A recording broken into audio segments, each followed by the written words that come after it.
solo drills. This is very, very, very important for Charleston. Start with like just this. And like make sure there's not tattoo going. Yeah? Do up, whatever many times.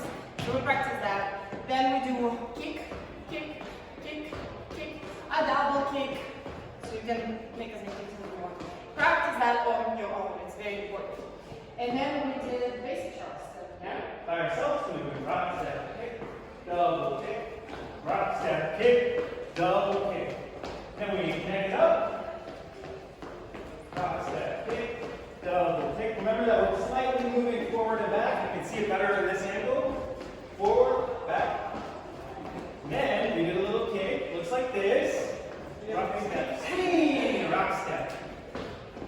One more time. Rock, step, swing, rock, step. Then we went down the line. We did a skip up with a big kick.